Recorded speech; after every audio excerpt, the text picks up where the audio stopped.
O te fifilava e tue o folofa mfatalo fatu Samoa lo watu nupele. Yo e matalitonu le langona fatauva o Papalii o lo whapea o na mawalunga le auina o le masina i loutou soifua tului. Ma loutou soifua falau Samoa. Ia ai mai se foi le ola fatauva o le awauna. Lenei umwhaiei o na tātou toe wheiloai, whiutangai, whiwaa iai. Ia, i api o wholinga ma whisota ina whanei o na pō. Mai ta ele o lo fatu o te whapea tuai o te whatalofa, talofa lava Samoa. Mai lava i maunga tele se yo o lava i seo pito i titi o lau tinifu. Ia, ai mai se foi. Lupe whalele o le tala lei. I au pa ia le tua i so se fata whaitaulanga. A fionga i pātele te mai te sa, i lautou pitola au ma lautou ngāduen whai. I le au ma le pō o le pō ma le au. Lautou whaiva te talo. Au a se manuia o Samoa, mo nei mātai au i le tū whale nganga. E moli e tuai le nganga whaafitai tele o Papalii, ma lo le ngā lue, whaafitai tapuai, whaafitai mo tausaga, mo lia i lumo le tātou au i le langi. Lenei umwhaiai, ia ona tātou toe wheiloai ma whiutangai, i alau sota ina lenei vaitau. Au iai, Samoa malau whaafunfunga anga, o tātou atunuu, I pōntanga whai o le maota fono i Samoa malan palemia. Ia, ele toe tau whaitua se whaamtalanga Papalii o le nā ua faafofoga ma silasila o le tātou atunuu i le mea ua tupu. Ia, o le mea ua tupu ma ua fisilingia le ami o tono. Ia, o le a le ami o tono. Ai sea ua sana fa umi ai fa penei le nei fontanga e to laulau ai le fato sina no nofo ale hero pipi malolato te tai e ala mai tonu o le maota fono Samoa ma o le memoni na butupu ia ai o le tala fa upopo le tupe ia o le tala fa upopo le tupe o lo fa pe ona lato tala noa ia ia mo le tausanga lua afe, lua spumaltasi. La fuatu i lau whai unga mi o tonu Samoa malau sila malau mai moa ia i tūlanga e pei ona iai le maota fono Samoa. Ua whapena foi ona tūlai taitai o le whatuatua i le atua Samoa ua tasi. Iai. Le afionga i le South Apito ai maise le afionga le lauli le malitoa.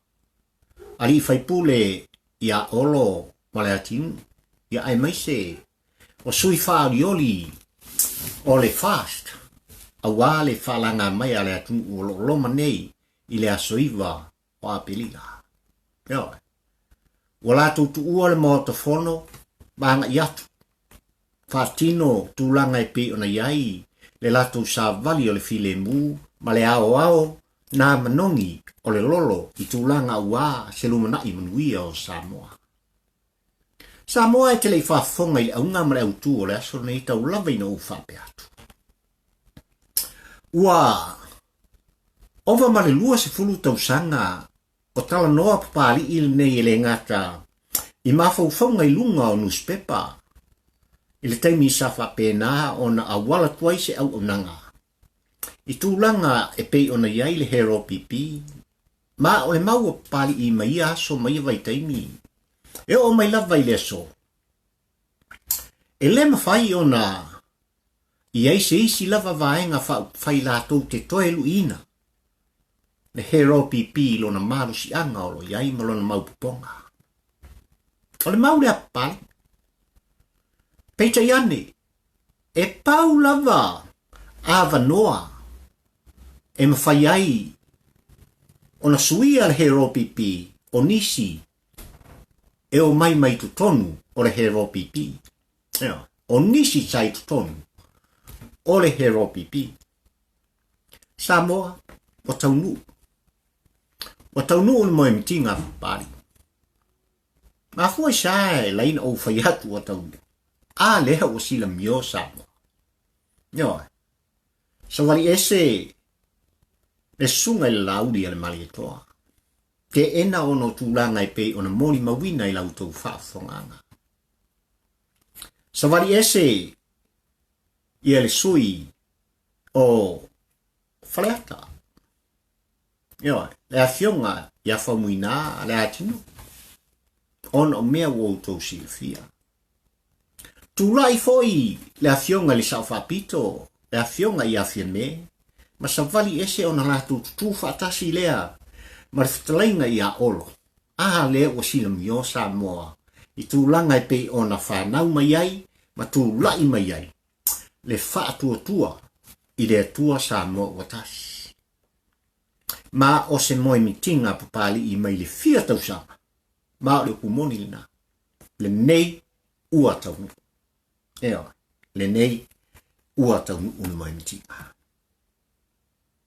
Ma le upumoni lina Samoa malau faafofoga. O lenei vai aso malau faafofoga anga ua atunu pele ua umanatu ai.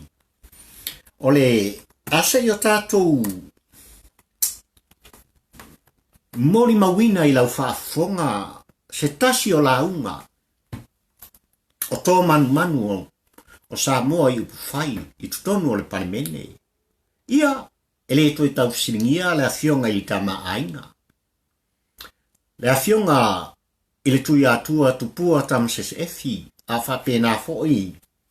Ona aveai o ia, ma palemia se ia o mai ina avea o ia, ma tai o vaenga whaupufai. I mai lava i le Paeaiga sfutasi sfulua. Solo mai ai se ia, malo mai tūlanga o fai. Wa manatu ai Samoa se e faafofoga mai.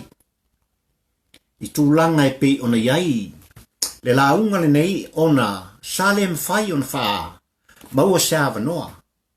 O le afionga i le Tamaaiga i lea vai tau, e launga i nai, lana launga mo le tala autu o le tupe. I le Paeaiga se fulu ma le lua. I le tausaga e lua afe. Ona whapena lo lea ona mai lenei launga ma tatalo mai ma tuuina mai e le afionga le Tuiatua. I Nusipepa ia vai tau ai maise le tau mwhainga fo ia Papalii i le Tautua Samoa. Ina ia whapea ona faasalalauina. Faasalalauina ai.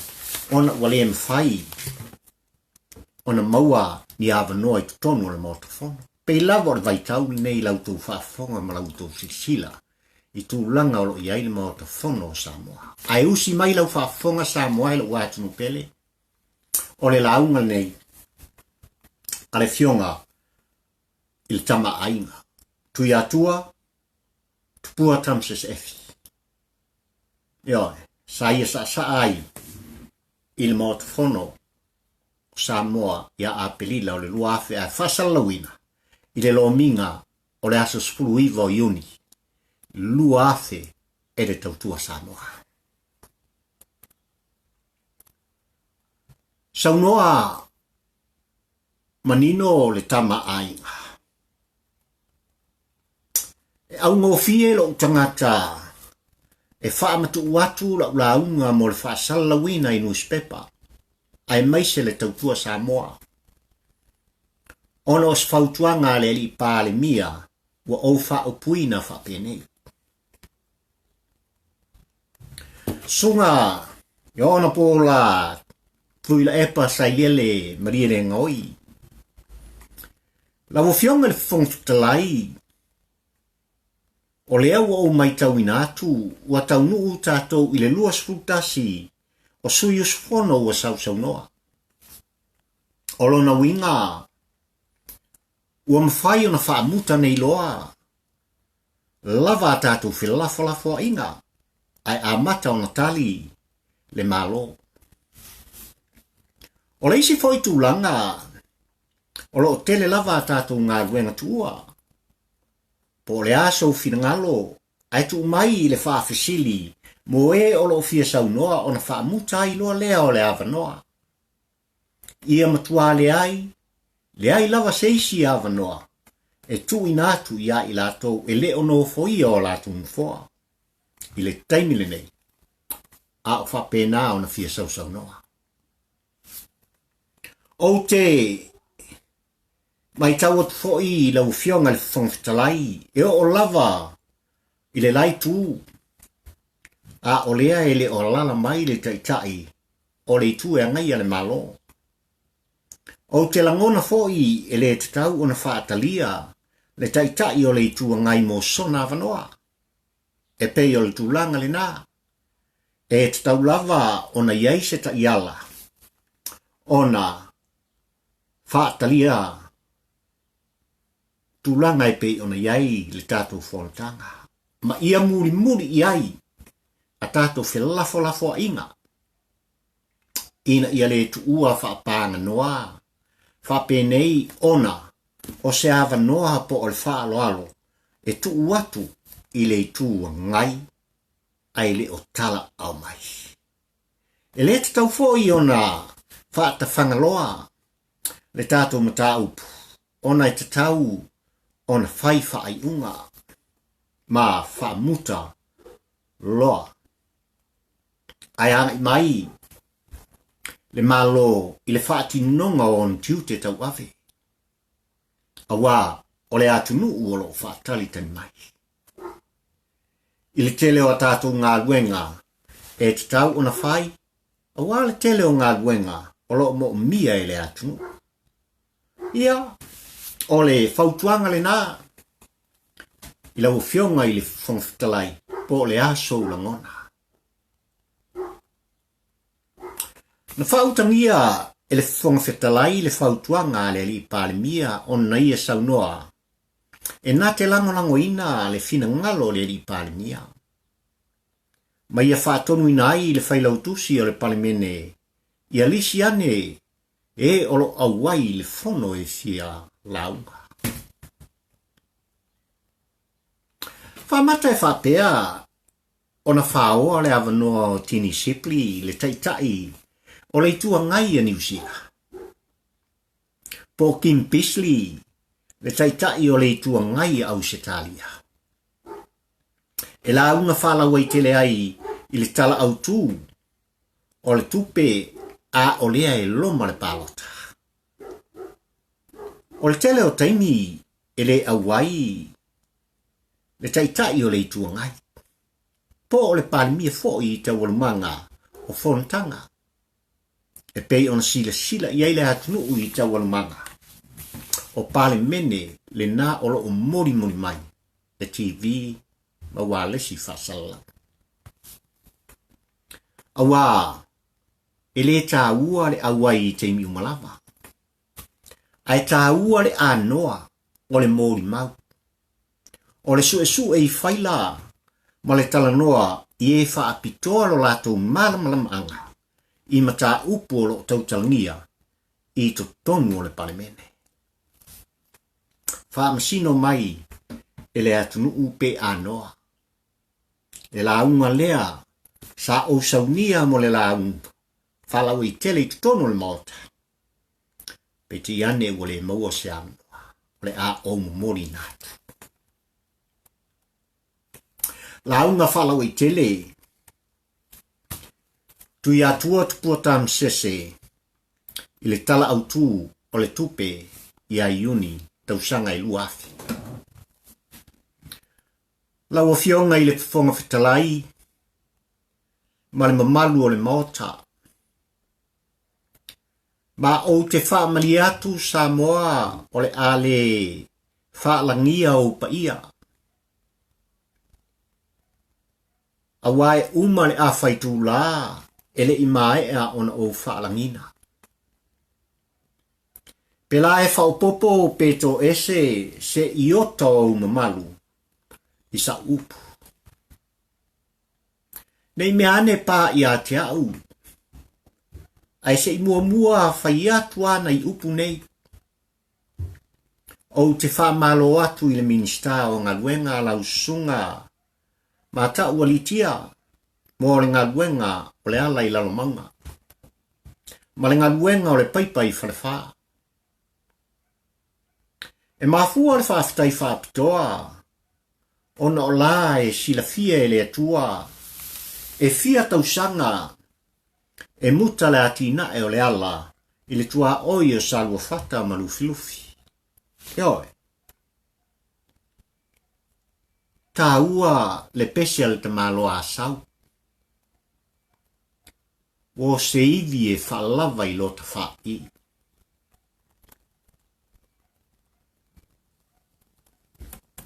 O le whawhi tauli. Lea o saunoa I ana papa. O le tau o le pensini. O le tau o pasese o baa mapasi. O le tau mo vaila au mo whaatoanga. Lea sa saunoa I Isua. O le tau o le apa e leni. O le tau o le soifuanga. Lea sa saunoa I ai fui mono mimio. I le whaatustusanga o le tala Samoa ma le tala Amerika. Ua tolu tala mo na tupu le tala Samoa I le tala Amerika. A o asola. Sa tala mo na tupu le tala Amerika. Ona maua lea o le tala Samoa. A fuafoi. I tupe ia ua tofa mo mtanga luenga. Ta fefe. E mulinga le mumunga whalo le sukalamu ale oplex. Ma le manu Samoa I le tau faasalalauina. O le se leni mo le au whainga luenga. Ato ai mga luenga. Whai mai ais. O le fofoga le whawhitauli. O le whealwhani. Ma e whaatino le whealwhani I vi inga. E ui ina tama alo tino tuila epa. A ua e tula I mai. O oe lava o le taitai o le atu. E whaatino le whealwhani. I le whaamalo I le tūlanga le lei o tupe. Ma e le ai ma se mea o whale tonu. O lo ato o toa mea uma. A tilo I le taulanga. Manu I tua. Ma eu le manaia. E ao na wha manino atu se manatu. I le maulea.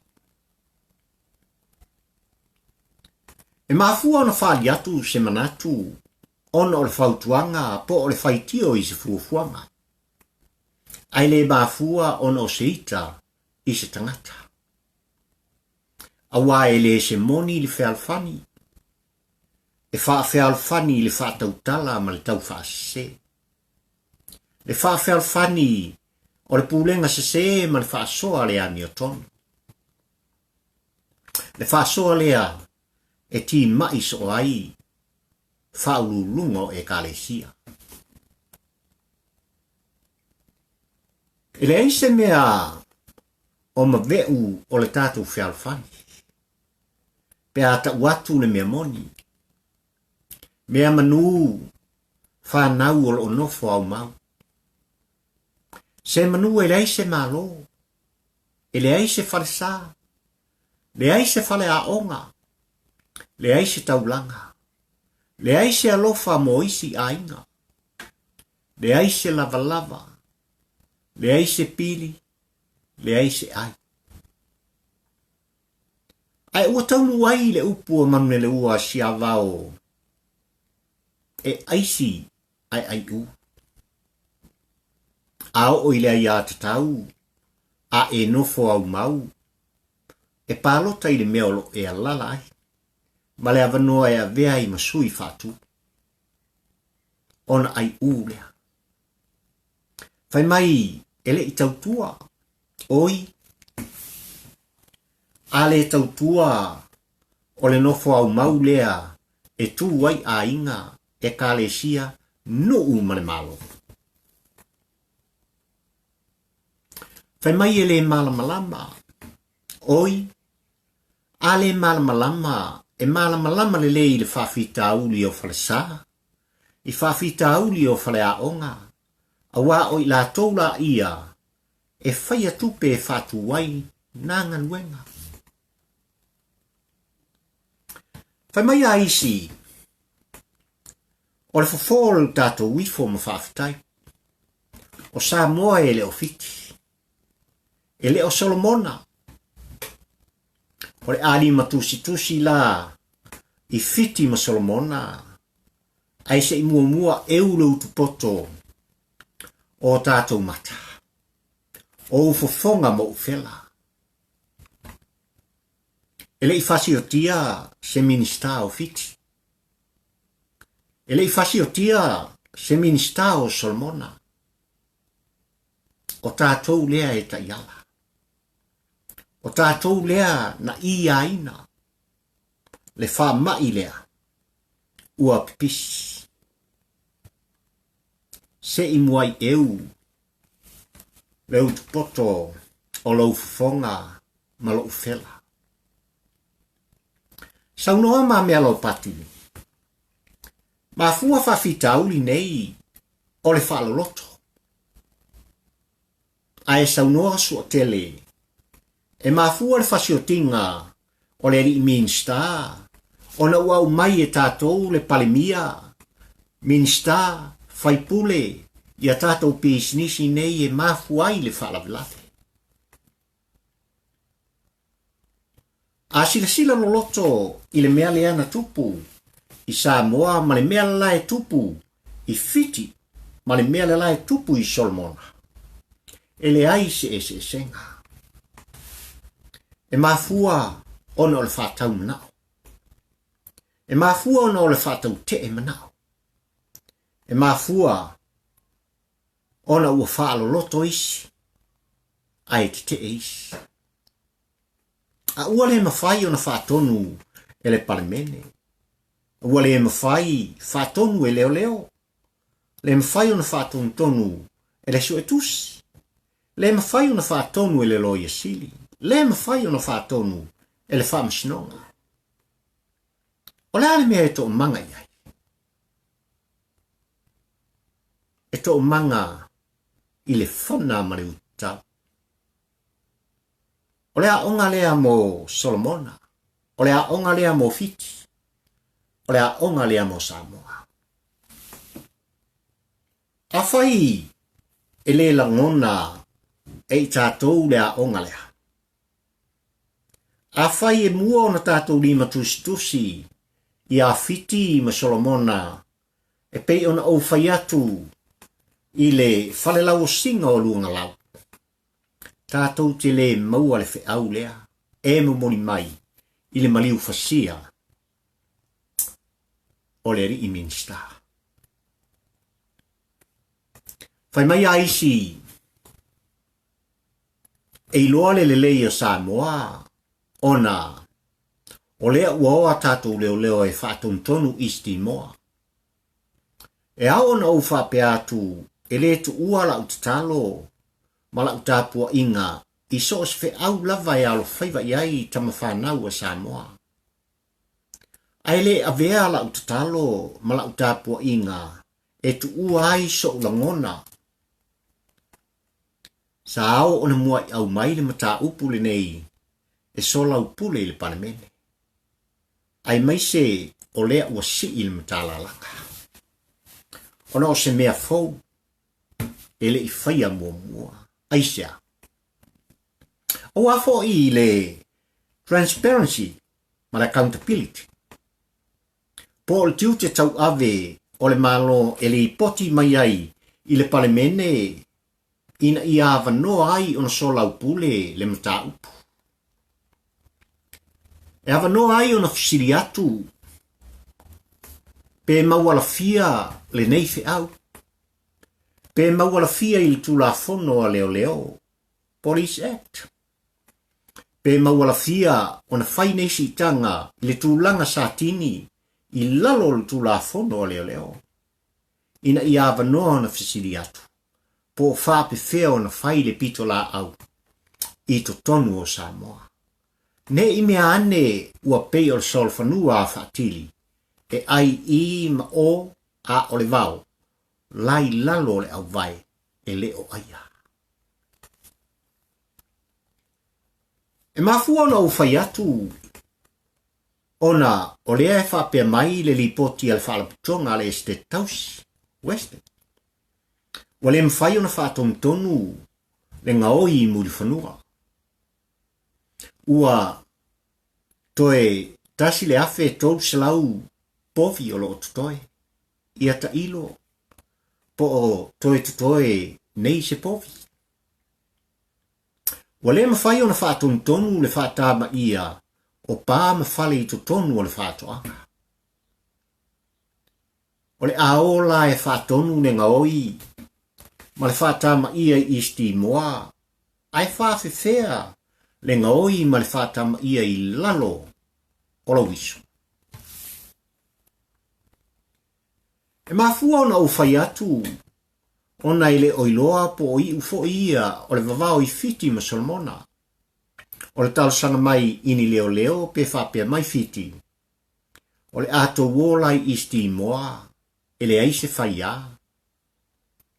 A o le awha apewhea le uso tauwhiangai. A whai nei o leo leo isti moa o I fiti ma Solomona. Ai a wha apewhea muri whanua. E mafua ona o whai atu, ina ia o ina I tātou, I mea lai tutupu I isi malo pe o fiti. O ai lai whai ma poutu, o spade I fiti. O fita fita a fiti. Ia nao I le panona makosopo. E mafua na poi le amia fiti, ona ile o spade. I fiti. Malana vaenga. Ai ona o fita fita ia e lango lango I a spade. O whare mea e maua mai ai e fita fita le awa onga lenei. Mai le panona makosopo. O le are a onga lea. E malosi le whana ma le ututau. A wafoi pe ona au whai atu, e le whatau te e le munga ma le ututau. E mafua e ona au whai atu nei, ona o le fia finau, pe mafua ona ia le petia le whealwhati. E mafua ona o le swafa o le whaifi au mota. O wa ai mamau. Tatia la le ala fua e whai ai, le tātou whi au, ai o le ato e fo I mai, lau whamtalanga I le whawhita auri. Alu atu ta mai titi I ale pata e pe on saunoa, sua, a ua le maua le tolu ta la mon tupu e whata waile e leni. A ua fonga ta mai foi le tamalo sili e pe on saunoa tangaloa, I se tili o se mai.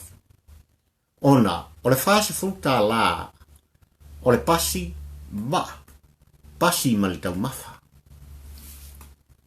A ua faafoso e sa, a ua faafoso e sa le tutoma, I tama whanau o au mau I fafo. Si au tama foi, au mai sau se leni, au ale maliu o stoi ina lea na sau, I le maliu o lau tamaha. E matua numi I le latou whaalonga mai, pe whapewhea nei fita, pe fuafua I vi inga nei e whai e sui whai pule, pe a fuafua I whamtalanga le malo, o pasene ia, o le growth rate. O le awhai atu sa umoni mau, I mafua anga autu o le whawhitau. I le lipoti al sua tu sili, I le tasiva ivas fulvalu, le lisi lenei o tupe, e talitonu le so e tusi e le to e ola mai. Pe ato e maua foi pe na o se vaenga lai titi. Lea sa saunoa iei ana papa. Mua. Samoa Forest Product. Tolu selau sefulu ono afe, fitu selau fasefulu lima tala. Lua, SPTC, lua miliona, lua selau sefulu faafe, selau iwa sefulu tasi tala. Tolu, Western Samoa Company Limited, faasalau lua sefulu lima afe, male fasefulu valu tala. Isi ai talafu le tongia. Tasi selau male faafe, fitu selau tolu su tolu tala. Ma isi e tolu selau lima sefulu afe, male ono sefulu iwa tala. Lima, Samoa Coconut Products. Ono miliona, ono selau male tolu afe, valu selau sefulu fa tala. Le Samoa Feeds Limited, tolu selau wafe tala. Fitu, Samoa Forest Products, lua miliona ma le lima sefulu wafe tala. SPTC, tolu miliona, iwa sefulu tolu wafe, fitu selau tolu sefulu tasi tala. Western Samoa Hotels Company Limited, iwa selau iwa sefulu iwa afe, valu selau fitu sefulu lua tala. Te fulu, Western Samoa Meds Company Limited, selau afe tala. O le awhaiga, se fulu fitu miliona, tolu selau lima sefulu iwa afe, lua selau ma le tolu tala. I le lipoti, ale este tausi le tasiva i valu o lo ta wai le ngau, e lua miliona, faasalau iwa sefulu afe, lima selau afe tala. O le ele, o le este tausi na whaatau, e whaatupeai le ati na e o le malaita alo lenei. O le ale mea o lo tau mai, e le mea lenei. E iei le lumanai o le malaita alo. Ai le aise lumanai o le popo, koko, talu, kofe, o ati nae sa fai ma tō tonga autu o le Western i tausaga utuana. Ripoti a le company valele, le Polynesian Holdings Company Limited, mo le asa tolu sefulu Iuni, tasiva iwa. Tasi selau 25 miliona, tasi selau male iwa afe, male selau fasu lua tala, tupe ngau. Mo le tausaga e tasiva iwa valu, o le ngau, e tasi selau 20 miliona, on selau onsu fitu afe, fa selau 21 tala. E tau atu nei mea o le fia fafinau. Peta watu ona o le manao e le peti le fealfan. E ala ona tau watu ona o mea moni ia o lo fa mau i fa mau ngale malo. E tau watu ona o mafuaaga ia o faafitauli tau tupe. O mafuaaga o le taunata o le soifuaga. O le mafuaaga o le faatau o sea i banks, faatau le post office, saving bank, le forum Samoa, telefoni, faatau le telecommunication. Faatau sea i le breweries ma le Rothmans. O le afo ia ta ua, o le a faatau maisi a seta i le tala faatau o le tupe, i le tausaga lenei lua afi.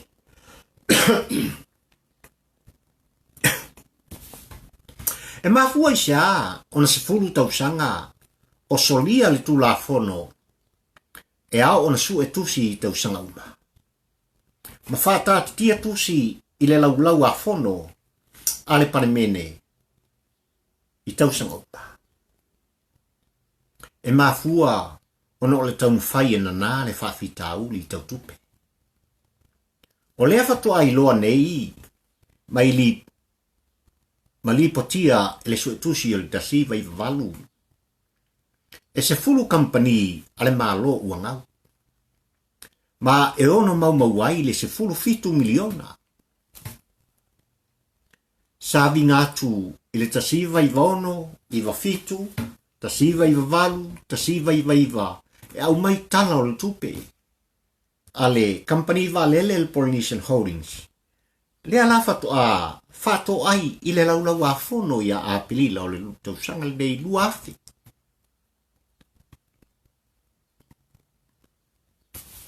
Fai mai le lipoti ale so etusi. E tasi se lau 2.5 miliona se lau malei vafe se lau faspu lua tala le ngau o le Polensia ia Iuni o le tasiva iva. Ua faasalalauina faafia polofiti ale company valele fai mai o lona tuua o faiga o lea tausaga ma lea tausaga e 10 miliona tala. Ia silasila la i le tau faasese. Afua i le tuua o faiga o le ngau o le Polensia o lona uiga e ao ona faaupopo le ngau i le tasiva ivaono e tasi se lau 10 miliona. Ma le ngau i le tasiva iva fitu e tasi se lau 10 miliona. Ma le ngau i le tasiva iva valu e tasi se lau 25 miliona. Se lau ma le iva afe se lau 10 tala. Ona maua i leo le tuua o faiga o le ngau o le company valele al Polensia e fa se lau 5 miliona. Fitu se lau 5 afe. 5 se lau 5 tala. Afua la i le mea lea na faia i le malo watua o fai le tupe mama le company valele al Polensia mai lea tausaga i lea tausaga. Fa mai ona mau ai lea o le 10 miliona. E ao foi la ona tuua o fai ngau al company valele al Polensia. Ona mau ai lea. O le au faiga e fa se lau 5 miliona.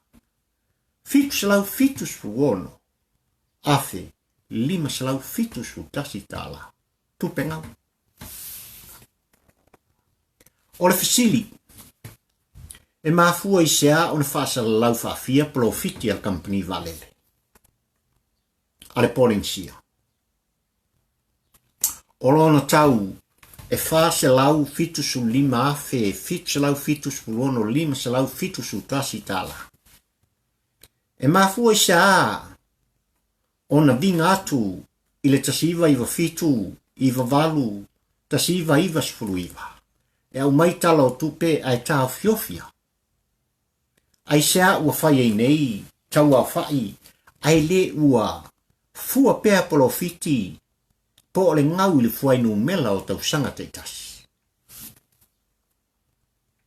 E mafua, ona o le ufiofi ma le tau faasese. O a mea e ufiufi ai. E ufiufi ai o lo tu leile mamafa o le avenga i le company e le Polensia. E ufiufi ai le feangainga a le faatonu o le Polensia e maua lana Pamasese i le tupe mama a le Polensia. E ufiufi ai e to 5 tofi o le Polensia e avi ai le tasi tesi ma le 5 miliona i o latu tutongi li tausaga. E tala tu mai le na pe a fatu satusa i lenei. E mafua i se a ona si i le tau o le eleni. Le tau o Pamasese o le vaa. Le tau o le faulunga o tangi ma apili ma le tolo i le ofisa o fanua masuafa. Le tau o le pensini. Le tau o le soifuanga. E mafua ona o ngau ia. O lo tola ula watu i lunga. E mafua ona o le paie. E iai a tātou tangata paie i Samoa. O le mea moni lea. Ai mafua ona o ngau ia o lo tā ua i lunga. E mafua i se a ona whaatau a seta. E le mafua ona o le paie. E mafua ona whaatau a seta. Ale malo ona ia su e ai se tupe e whaao lai ngau ia ua o tā ua i lunga. E mafua I se ao na ta ua ngau o company e se fulu ale malo. E mafua I se ao na ta ua le ngau ale estate tausi ma le ngau ale polensia. E mafua ono o moni mauia o lo ta mai le lipoti ale so tusi le tasiva I vavale. O moni mauia o lo ta mai ele lipoti fa le tausanga tasiva I vavalu ale estate tausi. O moni mauia o lo ta mai ele lipoti ale so tusi le tasiva I vasfuluiva. Ioi. E mafua ona e fia fa uo mane mea moni. Ai fa tau tee I leu fiufi ma le tau faasese. E le aise fea alfani e mauai le faa uo o leu fiufinga o le mea moni. I le faa uo I le tau faasese. Ai maise pe a fai o leu fiufi ma le tau faasese e a faaina I tangata. Pe a fiai le puapua ngā ma le mativa o lo fia ngai nei ma le atu. Ma le falo alo o te le fia uo I le solinga o le tulafono.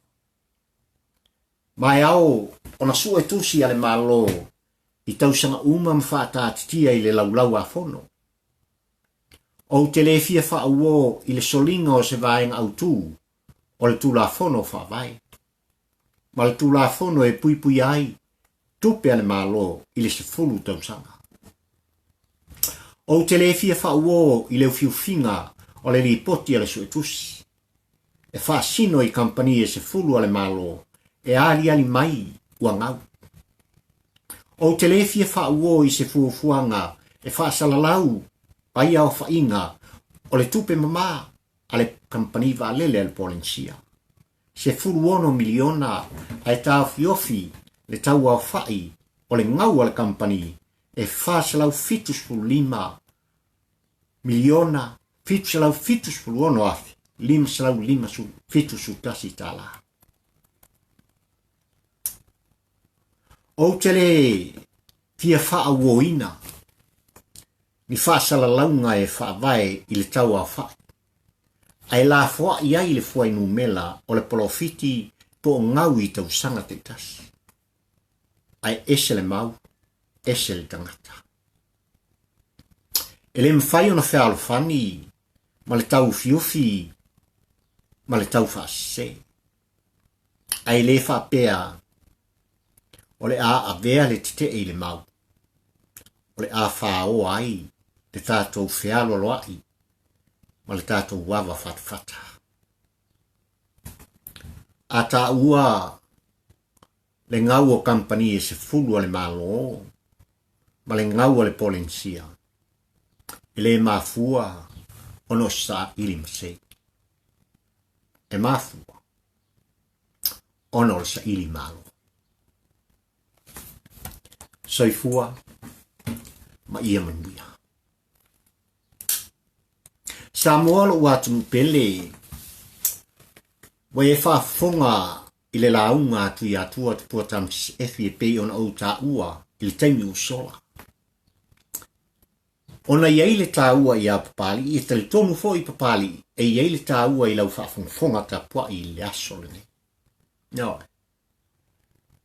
Pe lawa na ufai atu autu mai tuuina tūlanga e pe ona iai le fontanga a Samoa.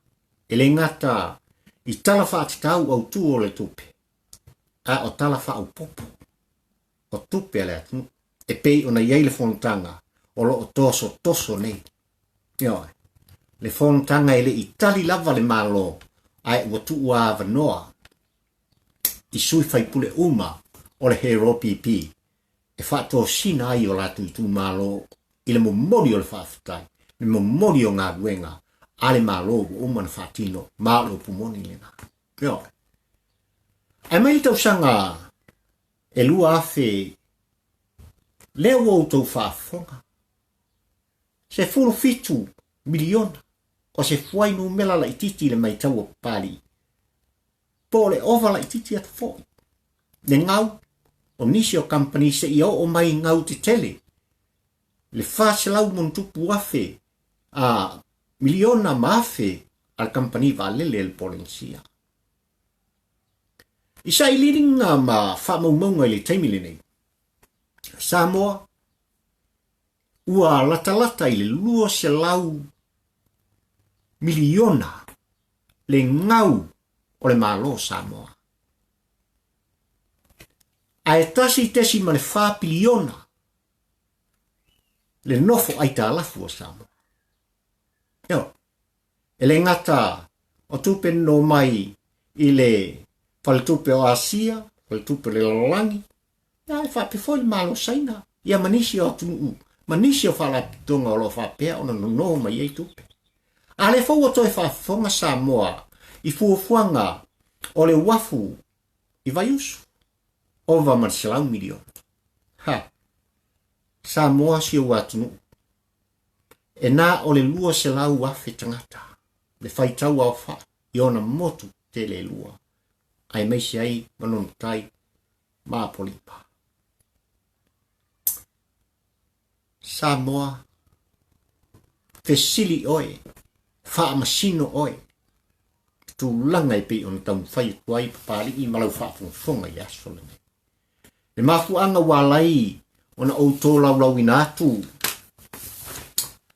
whamaumaunga mai tutonu o le au nganga a Papalii tausaga utuna i lau faafofoga anga. Ia. Le mafuaaga walai ona Tautua le hero pipi ma le faatuatua i le atua Samoa Nusipepa. Ia. Fa masino o Samoa. Pe lava no tau fai tele o taimi. I lau faafofoga ma le tatou poloklame Tama Poua ai le polango i se tu musu o Papalii ai maise la fionga le saoli i atuala. Samoa ai ala mai. Ala mai lo watu. Ia.